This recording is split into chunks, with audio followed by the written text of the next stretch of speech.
Assalamualaikum warahmatullahi wabarakatuh.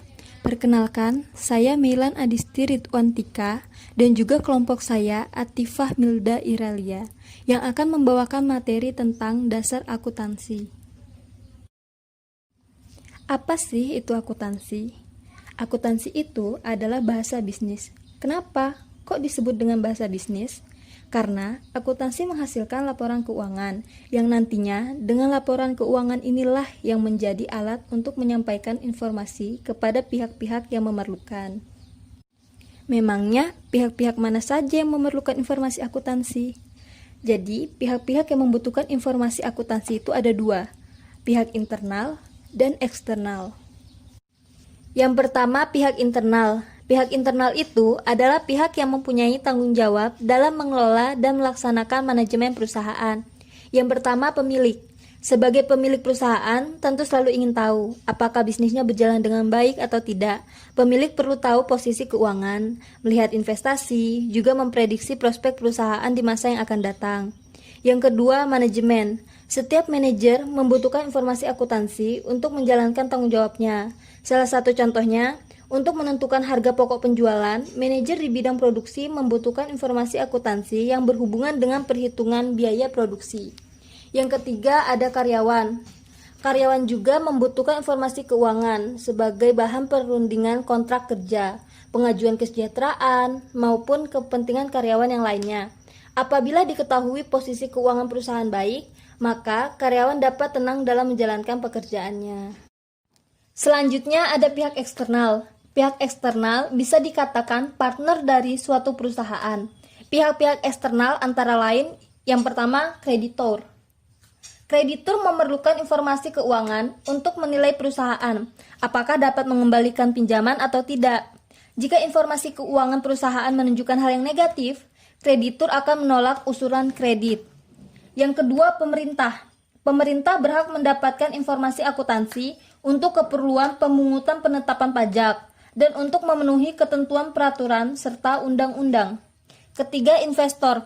Jika ingin menginvestasikan modalnya, mereka membutuhkan informasi keuangan perusahaan untuk melihat apakah perusahaan ini menguntungkan di masa depan.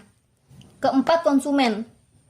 Partner bisnis perusahaan memerlukan informasi akuntansi untuk mengevaluasi terhadap hubungan dagang atau usaha yang akan datang. Yang kelima, otoritas pajak.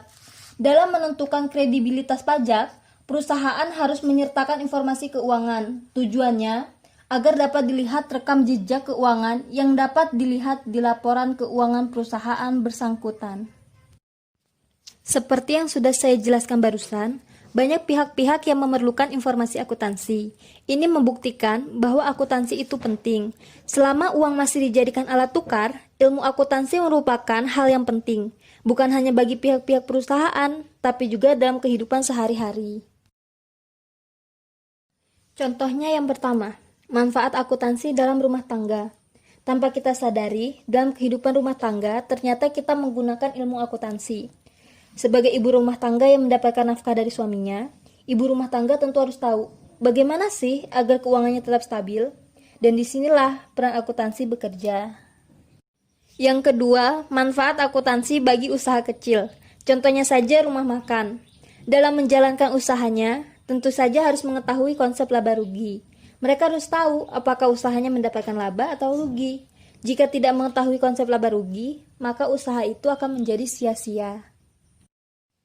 Dalam menyusun laporan akuntansi yang nantinya akan digunakan pihak-pihak yang memerlukan, tentu saja ada yang namanya standar akuntansi. Fungsi dari standar akuntansi ini untuk keseragaman laporan keuangan dan mempermudahkan penyusunan laporan keuangan. Dengan keseragaman laporan keuangan, pembaca laporan keuangan akan lebih mudah memahami laporan keuangan.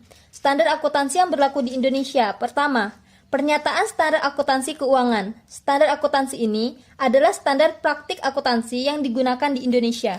Kedua, standar akuntansi keuangan untuk entitas tanpa akuntabilitas publik.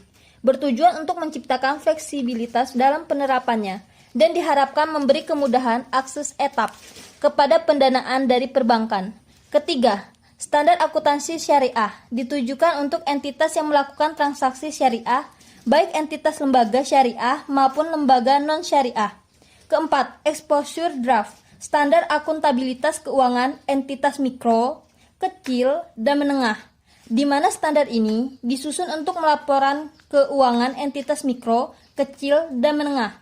Kelima, standar akuntansi pemerintah. Aturan ini adalah prinsip-prinsip akuntansi yang diterapkan dalam menyusun dan menyajikan laporan keuangan pemerintah.